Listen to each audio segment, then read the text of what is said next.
Hello friends. आज हम UP board की क्लास 11th इंग्लिश का first chapter the portrait of lady written by Khushwant Singh को पढ़ेंगे। तो चलिए शुरू करते हैं। My grandmother like everybody's grandmother was an old women. मेरी दादी भी हर किसी की दादी की तरह एक बूढ़ी महिला थी। She had been old and wrinkled for the 20 years that I had known her. 20 वर्ष में जब से मैंने उन्हें देखा था वह बूढ़ी तथा झुर्रियों से भरी हुई थीं। People said that she had once been young and pretty and had even had a husband, but that was hard to believe. लोग कहते थे कि वह कभी युवती तथा सुंदर थीं तथा उनका पति भी था, लेकिन इस पर विश्वास करना मुश्किल था। My grandfather's portrait hung above the mantelpiece in the drawing room. मेरे दादा का चित्र अंगीठी के ऊपर बैठक में लटका हुआ था। He wore a big turban and loose fitting clothes. उन्होंने पगड़ी बांधी हुई थी तथा ढीले कपड़े पहने हुए थे। His long white beard covered the best part of his chest and he looked at least 100 years old. उनकी सफ़ेद लंबी दाढ़ी से उनकी छाती का अधिकतर भाग ढका हुआ था तथा वे कम से कम 100 वर्ष के दिखाई देते थे। He did not look the sort of person who would have a wife or children. वे ऐसे नहीं लगते थे जिनकी पत्नी तथा बच्चे हों। He looked as if he could only have lots and lots of grandchildren. वे तो ऐसे लगते थे जिनके केवल बहुत से पोते पोतियां हों। As for my grandmother being young and pretty, the thought was almost revolting. जहाँ तक मेरी दादी के जवान तरह सुंदर होने की बात है, वह घृणात्मक विचार की थीं। She often told us of the games she used to play as a child. वे हमें बताती थी कि बचपन में वे क्या खेलती थीं। That seemed quite absurd and undignified on her part and we treated it like the fables of the prophet she used to tell us. उनके लिए ऐसा करना मूर्खता व अपमानजनक प्रतीत होता था तथा हम उन्हें ऐसा ही मानते थे जैसा वे हमें धर्म गुरुओं के विषय में कथाएं सुनाती थीं।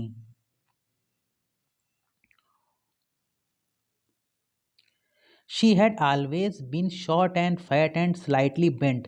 वे सदैव छोटी मोटी तथा थोड़ी सी झुकी हुई थीं। Her face was a criss-cross of wrinkles running from everywhere to everywhere. उनके चेहरे पर झुर्रियाँ पड़ी हुई थीं जो एक दूसरे को काटती हुई कहीं से कहीं जाती थीं। No, we were certain she had always been as we had known her. हम विश्वास करते थे हमने जब से उन्हें देखा है सदैव से ही ऐसी थीं। Old, so terribly old, and she could not have grown older. वह बूढ़ी थीं, वह इतनी बूढ़ी थीं कि और बूढ़ी नहीं हो सकती थीं। And had stayed at the same age for 20 years. तथा 20 वर्ष से उसी उम्र पर रुक गई थीं। She could never have been pretty, but she was always beautiful. वह कभी सुंदर नहीं हो सकी होंगी, लेकिन वह सुंदर थीं। She hobbled about the house in spotless white, with one hand resting on her waist to balance her stoop and the other telling the bits of her rosary. वे घर में बेदाग सफ़ेद कपड़े पहनकर लंगड़ा कर चलती थीं। अपने कुबड़ का संतुलन बनाए रखने के लिए अपना एक हाथ कमर पर रखती थीं। वह दूसरे हाथ से माला फेरा करती थीं।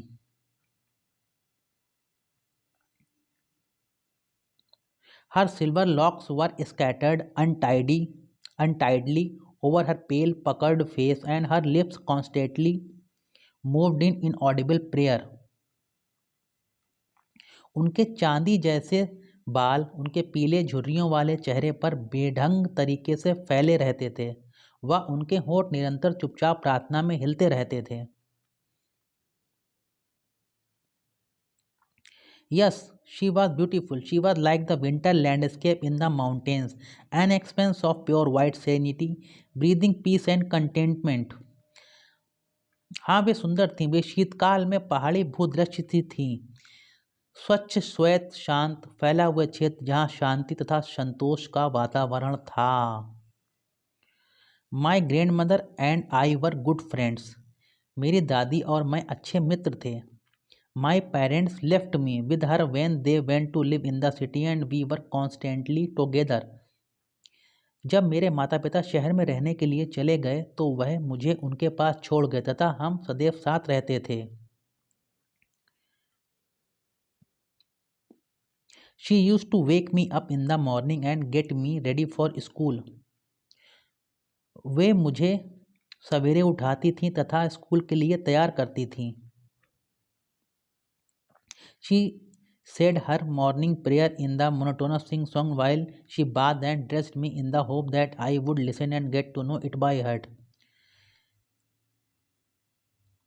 जब वे मुझे स्नान कराती थीं तथा कपड़े पहनाती थीं तो अपनी प्रार्थना नीरस तरीके से गाया करती थीं, इस आशा के साथ कि सुनकर मुझे भी याद हो जाएगी।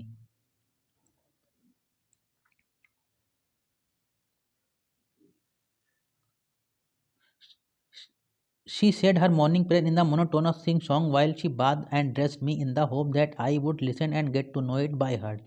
I listened because I loved her voice but never bothered to learn it.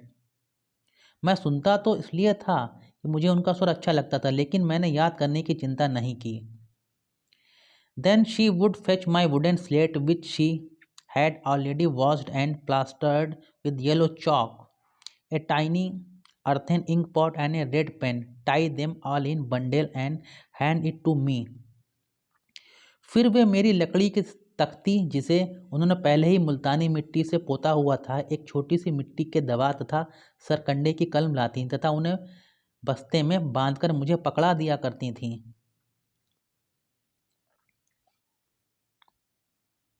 After a breakfast of a thick stale chapati with a little butter and sugar spread on it, we went to school. She carried several stale chapatis with her for the village dogs. फिर हम एक मक्खन तथा शक्कर लगी हुई मोटी बासी रोटी का नाश्ता करके स्कूल जाते थे। वे अपने साथ गांव के कुत्तों के लिए अनेक चपातियां ले जाती थीं। My grandmother always went to school with me because the school was attached to the temple. The priest taught us the alphabet and the morning prayer. मेरी दादी सदैव मेरे साथ स्कूल जाती थी क्योंकि स्कूल मंदिर के साथ ही था। पुजारी हमें वर्णमाला तथा प्रातःकालीन प्रार्थना सिखाते थे। While the children sat in rows on either side of the veranda, singing the alphabet or the prayer in chorus, my grandmother sat inside reading the scriptures.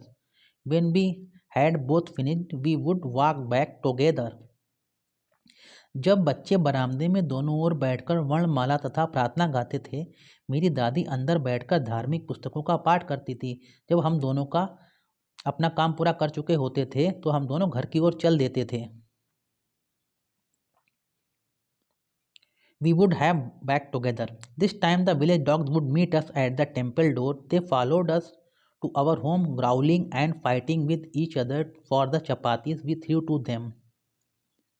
गांव के कुत्ते हमें मंदिर के द्वार पर मिलते थे। जब हम चपातियों को उनके पास डालते थे, वे उनके लिए लड़ते हुए, गुर्राते हुए हमारे पीछे आते थे।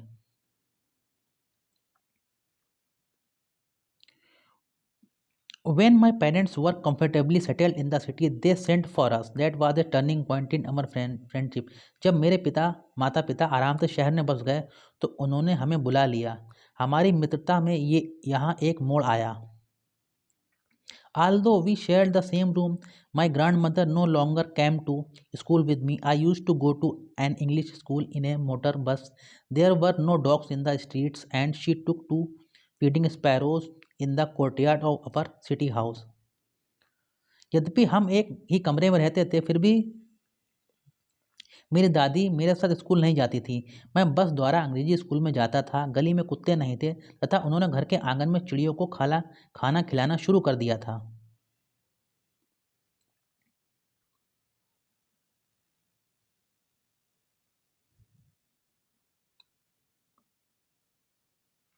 As the years rolled by, we saw less of each other. For some time, she continued to wake me up and get me ready for school. ज्यों ज्यों साल बीतते गए हम एक दूसरे से कम मिलते थे। वे कुछ समय तक तो मुझे जगाती रहीं तथा स्कूल के लिए तैयार करती रहीं।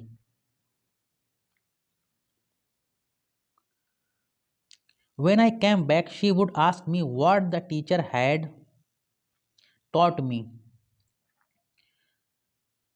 जब मैं वापस आता तो वह मुझसे पूछती थी कि अध्यापक ने मुझे क्या पढ़ाया। I would tell her English words and little things of Western science and learning, the law of gravity, Archimedes' principle, the world being round, etc. मैं उन्हें अंग्रेजी के शब्द तथा पश्चिमी विज्ञान ज्ञान के बारे में गुरुत्व का नियम, आर्किमिडीज का सिद्धांत तथा पृथ्वी के गोल होने की बातें बताता था। This made her unhappy. She could not help me with my lesson. इससे वे दुखी हो जाती थीं। वे मेरे पाठों में सहायता नहीं कर सकती थीं। She did not believe in the things they taught at the English school and was distressed that there was no teaching about God and the scriptures. मुझे अंग्रेजी स्कूल में जो बातें वे पढ़ाते थे उन पर वह विश्वास नहीं करती थीं तथा वह इस बात पर दुखी होती थी कि ईश्वर तथा धार्मिक ग्रंथों के विषय में कुछ नहीं बताया जाता था। One day I announced that we were being given music lessons. She was very disturbed. To her, music had lewd associations. It was the monopoly of harlots and beggars and not meant for gentlefolk. She said nothing, but her silence meant disapproval. She rarely talked to me after that. एक दिन मैंने आकर बताया कि हमें संगीत सिखाया जा रहा है। वे बहुत परेशान हो गई। उनके अनुसार संगीत का संबंध अशोभनीय चीज़ों से है। ये भिखारियों तथा वेश्याओं का एकाधिकार है तथा भले लोगों से इसका कोई मतलब नहीं है। वह बोली तो कुछ नहीं, लेकिन उनके चुप रहने का अर्थ नाराज़गी था। इसके बाद भी मुझसे कभी न कभी ही बोलती थीं। When I went up to university, I was given a room of my own. The common link of friendship was snapped. जब मैं विश्वविद्यालय में गया तुम तो मुझे अलग से कमरा मिला। हमारी साझी कड़ी टूट गई। My grandmother accepted her seclusion with resignation. मेरी दादी ने अपना एकांतवास शांत भाव से स्वीकार किया। She rarely left her spinning wheel to talk to anyone. From sunrise to sunset, she sat by her wheel spinning and reciting prayer. वे किसी से बात करने के लिए चरखा नहीं छोड़ती थीं। सूर्योदय से सूर्यास्त तक चरखे पर बैठी हुई भजन गाती थीं। Only in the afternoon she relaxed for a while to feed the sparrows. वह थोड़ा आराम करने के लिए तीसरे पहर चिड़ियों को दाना डालने के लिए चरखे से उठती थीं। While she sat in the veranda, breaking the bread into little bits, hundreds of little birds collected round her, creating a veritable bedlam of chirpings. Some came and perched on her legs, others on her shoulders, some even sat on her head. She smiled but never shooed them away. It used to be the happiest half hour of the day for her. जब वे बरामदे में बैठकर रोटी के छोटे छोटे टुकड़े करती थी तो सैकड़ों छोटी छोटी चिड़ियाँ उनके चारों ओर इकट्ठा हो जाती थीं तथा ची ची करके पागल बना देती थीं। कुछ आकर उनकी टांगों पर, कुछ उनके कंधों पर बैठ जाती थीं, कुछ उनके सिर पर भी बैठ जाती थीं। वह मुस्कुराती रहती थीं लेकिन उन्हें कभी भी भगाती नहीं थे। ये आधा घंटा उनके लिए पूरे दिन में सबसे अधिक खुशी का समय होता था। When I decided to go abroad for further studies, I was sure my grandmother would be upset. जब मैंने आगे पढ़ाई के लिए विदेश जाने का निश्चय किया, मुझे विश्वास था मेरी दादी बेचैन हो जाएंगी। It would be away for 5 years, and at her age, One could never tell, but my grandmother could. She was not even sentimental. 5 वर्ष दूर रहना तथा कोई भी उनकी आयु के बारे में विश्वास के साथ कुछ नहीं कह सकता था, लेकिन मेरी दादी को तो विश्वास था. But my grandmother could.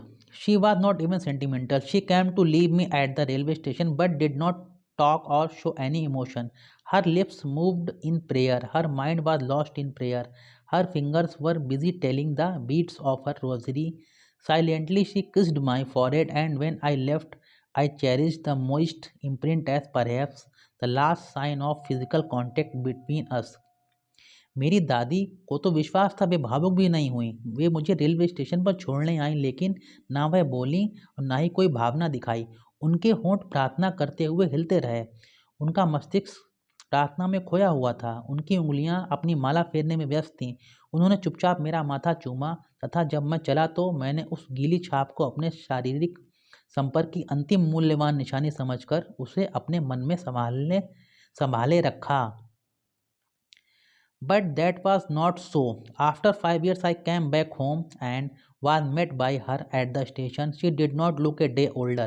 She still had no time for words, and while she clasped me in her arms, I could hear her reciting her prayers. लेकिन ऐसा नहीं हुआ. जब मैं 5 वर्ष बाद घर आया तो उन्हें स्टेशन पर मिला. वह एक दिन भी अधिक बूढ़ी नहीं लगती थी. अब भी शब्दों के लिए उनके पास समय नहीं था. उन्होंने मुझे अपनी बाहों में भर लिया. मैंने उन्हें प्रार्थना गाते हुए सुना. Even on the first day of my arrival, her happiest moments were with her sparrow, whom she fed longer, and with frivolous rebukes.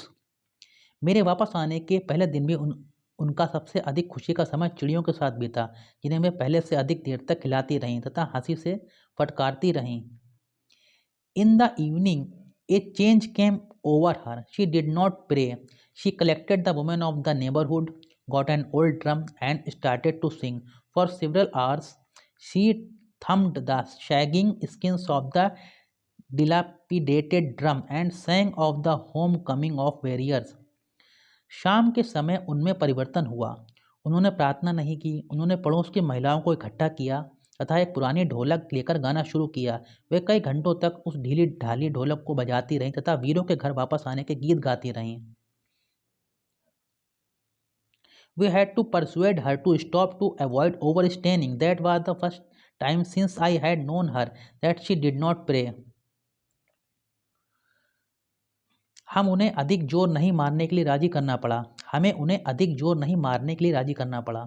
ये पहला अवसर था जब से मैंने उन्हें देखा था कि उन्होंने प्रार्थना नहीं की थी. The next morning she was taken ill. It was a mild fever and the doctor told us that it would go. But my grandmother thought differently. She told us that her end was near. She said that since only a few hours before the close of the last chapter of her life she had omitted to pray, she was not going to waste any more time talking to us. अगली प्रातः वे बीमार हो गईं. बुखार हल्का था तथा doctor ने हमें बताया कि उतर जाएगा, लेकिन मेरी दादी का विचार भिन्न था. उन्होंने हमें बताया कि उनका अंत निकट है. उन्होंने कहा कि चूंकि वे अपने अंतिम समय के कुछ घंटे प्रार्थना करना भूल गई थीं, उनके पास हमसे बातों में समय नष्ट करने की फुर्सत नहीं थी. We protested, but she ignored our protest. She lay peacefully in bed praying and telling her beads.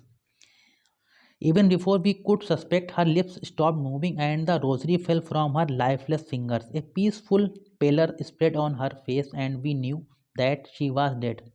हमने विरोध किया था, लेकिन उन्होंने हमारे विरोध पर ध्यान नहीं दिया. वे शांतिपूर्वक बिस्तर पर लेटी हुई प्रार्थना कर रही थीं तथा माला फेर रही थीं.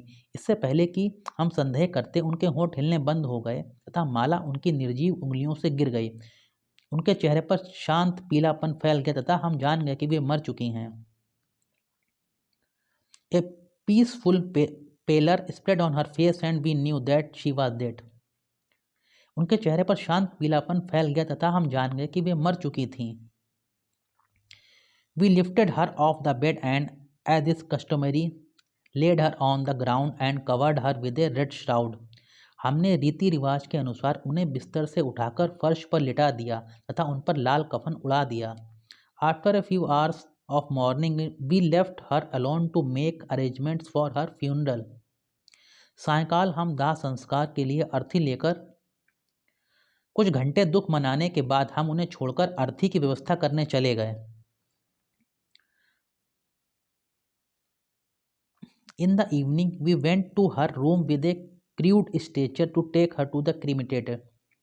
सायंकाल हम दाह संस्कार के लिए अर्थी लेकर उनके कमरे में गए। The sun was setting and had lit her room and veranda with a blaze of golden light. सूर्य छिप रहा था तथा उनके कमरे और बरामदे में सुनहरी रोशनी की चमक फैली हुई थी। We stopped halfway in the courtyard, all over the veranda and in her room, right up to the where she lay dead and stiff wrapped in the red shroud. Thousands of sparrows sat scattered on the floor. हम आंगन के बीच में ही रुके। पूरे बरामदे में तथा उनके कमरे में जहाँ वे कफन में लिपटी पड़ी हुई थीं, हजारों चिड़ियाँ बिखरी हुई बैठी थीं, चींची चींची नहीं कर रही थीं। There was no chirping. चिड़ियाँ चींची चींची नहीं कर रही थीं। We left sorry for the birds and my mother fetched some bread for them. हमें पक्षियों पर दया आई तथा मेरी माँ उनके लिए कुछ रोटी लेकर आईं।